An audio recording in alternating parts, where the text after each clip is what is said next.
Looks like Dabrunski is going to be able to reveal the newest Runeword that's coming in patch 2.6 of Season 3 for Diablo 2 Resurrected. And before I go anywhere else, can we just very quickly look at this? Look at this thumbnail! Like, seriously, look at it! This is a work of art. Unironically, GG, Dabrunski, your thumbnails are next level. And because I love to give credit where credit's due, I think he does a great job of introducing the Runeword, so let's go ahead and listen along with him, and then I'll go over a lot of the different ways that I think that this Runeword might legitimately shake up the endgame meta.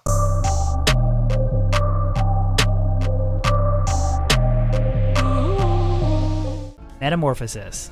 This runeword can be rolled in helmets only and uses the runes Io, Cham, and Foul, but it grants two very unique abilities to the shapeshift druid specifically. These include Mark of the Wolf and Mark of the Bear, which add timed duration buffs similar to Feral Rage and Maul. So when you look at Metamorphosis, there's a lot to take in here in a brand new, unique mechanic. So let me go ahead and explain it. Mark of the Wolf and Mark of the Bear are non-skill based buffs that your character can be granted when they successfully hit a target when transformed into either a werewolf for Mark of the Wolf or werebear for Mark of the Bear. They last for 3 minutes, so if you get one of them and you get the other one, they're gonna stack. You can take off the helmet and put on a different piece of gear. You can transform out of being either a werewolf or a werebear and just use it on a base attack. When you have both buffs together, which just about every shapeshift druid should, and even something like the barbarian will be able to do, but I'll talk about this in just a little bit later, you will be granted an amazing suite of kind of overpowered buffs. First, you're going to gain 20% attack rating. You're going to gain 40% increased maximum life. This will add on to maximum life from battle orders and other sources. You're going to gain 25% increased attack speed. Now, this isn't the same thing as 25% increased attack speed on a piece of gear. Skill increased attack speed is infinitely more powerful than gear-based increased attack speed because gear-based increased attack speed undergoes diminishing returns. That's why getting Fanaticism Aura is so important, because that's skill increased attack speed. The same with Burst of Speed. Then you're going to gain 25% chance of Crushing Blow and 20% physical damage reduction. And let me just reiterate, you could transform into a werewolf, get your buff, transform into a werebear, get your buff, and then take off this helmet and go do something else. So just these two parts alone, I think would be more than good enough for the cost of the Io, Cham, and Fall, which shoutouts to the fact that they're giving more reasons to use Cham runes and a higher value to Cham runes, because I quite literally think that every single melee-based class in the game is going to make one of these for pre-buffing. And that's before we even talk about the rest of the stats on the gear itself. So the 3 runes are going to grant you 10 to strength, 10 to vitality, as well as cannot be frozen. And then the base item Runeword for making it is going to gain you +5 to shapeshifting skills, variable amount of enhanced defense, but who cares about defense, and then 10 all resistance. So they're really pushing here for an alternative to Jalal's for the druid to use. And before I talk about any of the other melee skills, I want to remind you that since you can put this into a barbarian helmet and into a druid helmet, you could actually get a +8 to shockwave helmet from this item. If you haven't seen my previous videos a few months back, they have absolutely busted Shockwave Druid. It has scaling enhanced damage on the skill that you can't see in your tooltip based off of your skill level. So every skill level that you increase it, you get an additional 15% skill damage. Considering the strongest helmet that we could have before would only be a +5 to Shockwave on Delirium, a +8 Shockwave helmet is actually nutty. But all of that being said, this item goes even further in nuttiness when you start to think of the off-druid utilization of it. Just to quickly highlight it, I went and I built myself a Fury Druid. I just have 20 points into Lycanthropy, enough points into Fury to get up to the 5 hits, and he's currently using a Grief Phase Blade. If I throw on a level 5 Fanaticism, which would gain you the same amount of increased attack speed as the Mark of the Bear, we are literally already at max frame breakpoint for Fury attacks, with no other increased attack speed on the character at all. If I go and I throw on a Breath of the Dying Archon staff, again with no other gear on at all, we are also already at the max frame breakpoint of 18 frames. This means that every other gear slot that you have can put any gear on it that you want in particular. You are not forced to use Indarials or High Lords or Laying of Hands if those wouldn't be best in slot for that scenario. So in the Druid, it's powerful. Now let's start talking about stuff that would happen if you were to put this onto, let's say, a Barbarian, with a Wolf Howl to be able to turn into a wolf and a Beast to be able to turn into a bear. So let me just show you what it would look like to go pre-buff this character before you were to go do your Bale run, your Chaos run, whatever farming you're doing on your Barbarian. Pop out pretty typically, you would swap over to your Call to Arms, you would buff up, turn into your Werewolf, go hit somebody one time, get your mark up, turn into a Werebear, walk over, go hit somebody, mark up, and then put on your actual helmet that you're going to be using, and then just go Whirlwind until everything is dead.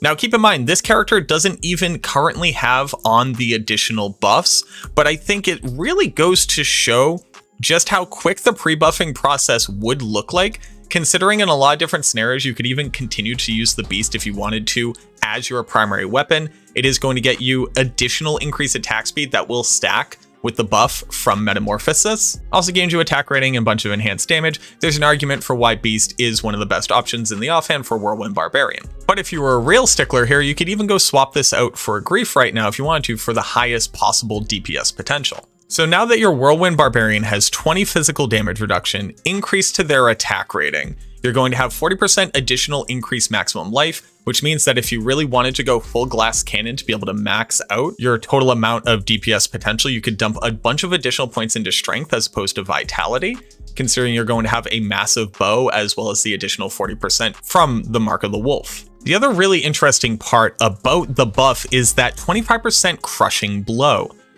Now, another one of the arguments that gets made all of the time for Whirlwind is, do you go dual Grief or do you go Grief Death? The benefit of the Death is that it's going to carry that 50% crushing blow, which makes your boss clear speed altogether that much faster. But putting 25% skill buff based crushing blow means that each grief attack that you make while whirlwinding is going to have a minimum of 25% chance of crushing blow, and then any additional stats that you put on from gear like Goblin Toes. While it's not necessarily a great thing that this buff makes dual grief even better as the best Whirlwind Barbarian setup, it is really interesting just how much more efficient your clear speed will become with those buffs active. Being able to prioritize more damage over survivability, getting additional attack rating to make connecting with your weapons more likely to happen, that PDR shoring up any defenses that you would normally try to gain from having a String of Ears or a Verdungo on the belt, and the potential of using slower bases if you're going to have an overstacked amount of increased attack speed on skills. Now, I've also talked a lot about Whirlwind Barbarian here, but every single Barbarian would want these buffs. Berserk Barbarian gaining even more survivability from Mark of the Bear, as well as Crushing Blow, means that you're not just a P1 pit farmer anymore. You can take that in, more easily farm Travancore, as well as more easily farm places like the Chaos Sanctuary for seal popping and killing Diablo at the end. Double Throw Barbarian getting increased attack speed on skill as well, meaning you're not as reliant on the Frenzy buff, so that when that runs out, you're not completely handicapped. Frenzy Barbarian itself, while it doesn't necessarily need the increased attack speed, 40 increased maximum life, 20 AR, and 25 Crushing Blow along with the PDR is absolutely nothing to sneeze at. Even Leap Attack Barbarian and Warcry Barbarian, which I would argue benefit the least from these buffs, at the very least still gain a massive amount of survivability, and Leap Attack would actually love to have increased Crushing Blow, since you would normally prefer to be running as much max damage as possible, so you would sometimes use War Travs over something more traditional like Gore Riders or Goblin Toe. Now, while the Barbarian can definitely benefit the most because of Wolf Howl, any other character can put on a Beast and go get Mark of the Bear, and I definitely think that Mark of the Bear is the much stronger buff here. 25 increased attack speed on skill, 25 Crushing Blow, and 20 physical damage reduction. You have a Kixen, a Werebear, Sorceress, or an Uber Smiter going in. Well, after you get your Fade proc up, go get your Mark of the Bear. This also means that just martial arts assassins in general might be able to get away with using Fade over Burst of Speed. Physical Boazons don't need to use Faith anymore if you can get this free 25 increased attack speed, and then you can use alternatives like Wind Force if you like the knockback for more survivability, as well as easier mana management. Plague Javazons that typically want to have as many plus skills as possible, so it's harder to stack increased attack speed, could get this bonus to have the fastest animation on Plague and Poison Javelin possible. Physical Zealers, even Dream Paladins would love to throw this on for the additional survivability and attack speed, being able to use slower bases for heavier damage, and still be able to reach the max breakpoint. Hixen, Smiters, Werebear sorceresses, heck, even the Werebear necromancer that uses brand bow to proc bone spear will be able to hit a faster breakpoint with this helmet's buff. So not only is it empowering the best builds in the game to be tankier, do more crushing blow damage, and also hit easier breakpoints so that they can focus different gear in their jewels and sockets for higher damage as opposed to increased attack speed, but complete meme builds right now like the Werewolf Barbarian, as well as that Werebear necromancer, to name any other person who's trying to do something more fun but still be viable, has a legitimate tool now in this helmet. It's actually kind of ridiculous when you start to think of all the different possibilities and just how powerful getting a 3-minute buff that says you are now an effective melee attacker really is for a lot of these different, more niche builds. You got a Phoenix Strike martial arts assassin that's always had trouble surviving because you can't sustain enough off of your damage. How about 20 PDR and increased attack speed so that you can throw more damage onto your slots rather than attack speed in those same sockets? The list just goes on and on. And honestly, I'm incredibly impressed with this helmet. When I first looked at it, I really only thought about the druid, and I made the argument that while the buff is nice and you absolutely would use it once you have an extra cham to toss into something like this, you really can't beat Jalal's for a melee helmet option, just like how it's so difficult to beat stuff like G-Face and Ariats on other builds. But it's when I stopped to consider all of the other builds, the fact that you can toss a beast onto anyone, turn them into a werebear and get this buff, and that just means that once a farming session, you need to take 5 extra seconds while you're pre-buffing to drastically increase your overall efficiency. Even if all it meant that you got to wear War Travelers instead of Gore Riders or Goblin Toes on any of your melee characters, since you were going to gain more crushing blow than either one of those options would give you, is bare minimum, it's basically adding 50 magic find onto your build. And that's while ignoring the PDR entirely. I really like this helmet.